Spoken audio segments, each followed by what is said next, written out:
तो बात बंगाल के मुर्शिदाबाद की, जहां पर हिंसा का दौर जारी है और वक्फ कानून को लेकर शुरू हुए विरोध ने हिंसा का रूप ले लिया। मुर्शिदाबाद में हुई हिंसा में अब तक 3 लोगों की मौत हो चुकी है। मुर्शिदाबाद की सड़कों पर हिंसा के सबूत साफ देखे जा सकते हैं। गाड़ियों में आग लगा दी गई, दुकानों को भी लूटा गया, सरकारी संपत्तियों को नुकसान पहुंचाया गया और इस हिंसा के बाद अब बीएसएफ ने मोर्चा संभाल लिया और इस पूरे मामले को लेकर हाईकोर्ट सख्त नजर आ रहा है।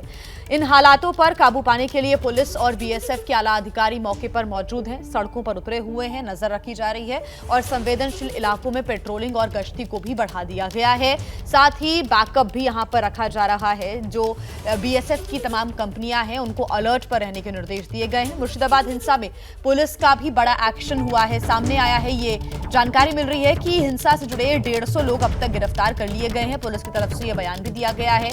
शमशेरगंज और धुलियान में सुरक्षा बढ़ाई गई है। संवेदनशील इलाकों में पुलिस की तैनाती की गई है और इन जवानों की जो तैनाती है वो आगे भी बढ़ाई जाएगी, ये भी जानकारी मिल रही है। आपको बता दें कि जो वक्फ कानून के खिलाफ यहां पर हिंसा भड़की, उसमें सरकारी संपत्तियों को नुकसान पहुंचा था, कई गाड़ियों को आग के हवाले कर दिया गया था, दुकानों में तोड़फोड़ की गई थी, दुकानों में भी लूटपाट की खबर सामने आई थी। अभी तक की जानकारी के अनुसार इस पूरी हिंसा में 3 लोगों की मौत हो चुकी है, जबकि 150 लोगों को गिरफ्तार किया गया है। वीडियोस और सीसीटीवी फुटेजेस खंगाले जा रहे हैं, उनके आधार पर भी जो उपद्रवी हैं उनकी खोजबीन की जा रही है, उनकी पहचान की जा रही है। और अब पुलिस ने बड़ा एक्शन भी लिया है। पुलिस की तैनाती और कई इलाकों में जो अतिरिक्त सीसीटीवी कैमरास हैं वो भी लगाए जा रहे हैं। मुर्शिदाबाद में हुई हिंसा को लेकर स्थानीय लोगों में जबरदस्त आक्रोश है। लोगों का आरोप है कि बंगाल पुलिस कोई कार्रवाई नहीं कर रही है। साथ ही उनका यह भी कहना है कि इस इलाके में कोई भी सुरक्षित नहीं है और इसलिए बीएसएफ का कैंप लगाकर राष्ट्रपति शासन यहां लगा देना चाहिए। हम लोग उसको बुलाते रहे लेकिन वो लोग नहीं आए हैं। 4 घंटे तक यहाँ पर तांडव चला है और यहाँ पे पुलिस स्टेशन जस्ट 200 मीटर की दूरी में है। तो ये पुलिस को भी चाहिए कि वो क्या चाहते हैं, ये मानने की ये तैयार है कि नहीं है कि उसका ये एडमिनिस्ट्रेटिव फेलियर है उसके पार्ट से। और अभी जो है हम लोग यहाँ पे परमानेंट बीएसएफ कैंप चाहते हैं। हम लोग को दुकान तोड़ दिया है, आदमी को मार काट दिया है, ये सब तोड़ दिया है, ये सब चोरा के ले गया, लूटपाट करके ले गया सब कुछ। हम लोग का एक तो घर में जनाना आदमी सब हम चाहते, छोटा लड़का बच्चा है हम लोग का, कैसे घर में रह के चाकू छुरी लेके घर में घुस जाके मार रहा है। हम लोग क्या करेंगे, कहाँ जाएंगे हम लोग, बताइए। हम लोग राष्ट्रपति शासन चाहते हैं। यहाँ अराजकता चलता है, यहाँ गुंडागर्दी चलता है। हर शुक्र जब भी कोई जुलूस होता है, शुक्रवार नमाज के बाद इधर आतंक फैलाया जाता है। यहाँ के सारे घर जला दिए गई है, सारी दुकानें जला दिया गया है। ये देखिए नजारा देख लीजिए, ये नजारा देख लीजिए, दुकान का लूट कर लिया है। इसका इरादा ही ऐसा ही है, हिंदू लोग है, इसको मारो पीटो लूटो जो भी करो। यहाँ चाहते हैं अगर शांत रहता है तो बीएसएफ कैंप एक परमानेंट रहना चाहिए।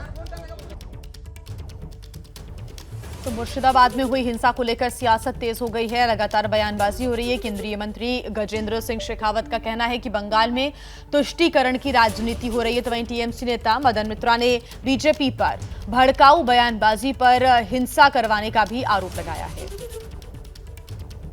वोटों के तुष्टीकरण के लिए जिस तरह के हालात बंगाल में ममता बनर्जी सरकार के चलते हुए बने हैं, वो निश्चित रूप से दुर्भाग्यपूर्ण है और निंदनीय है।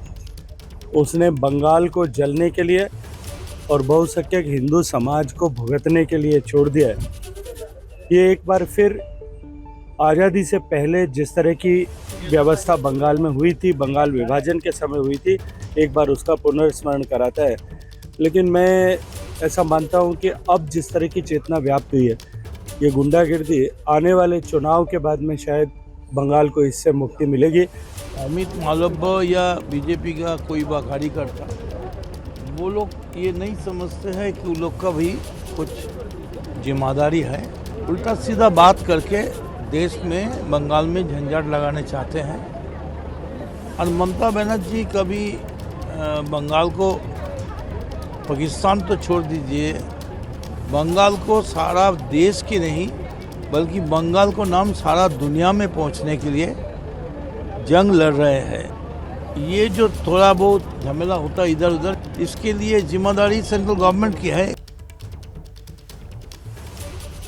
तो देखिए, मुर्शिदाबाद हिंसा के बाद अब तक क्या कुछ हुआ है वो भी आइए आपको बता देते हैं। एक तरफ सियासी बयानबाजी हो रही है तो दूसरी तरफ स्थिति को कंट्रोल करने के लिए बंगाल के हालातों पर केंद्र की भी नजर है। मुर्शिदाबाद में बीएसएफ की 7 कंपनियां तैनात कर दी गई हैं। सुती, धुलियान और शमशेरगंज में बीएसएफ की तैनाती है। 300 से अधिक जवान पहले से ही यहां पर तैनात किए गए हैं।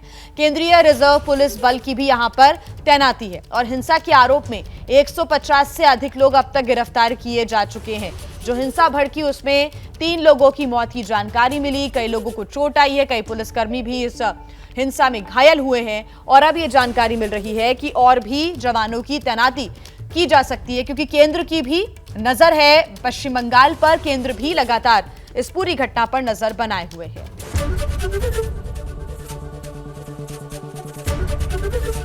एबीपी गंगा, खबर आपकी, जुबान आपकी।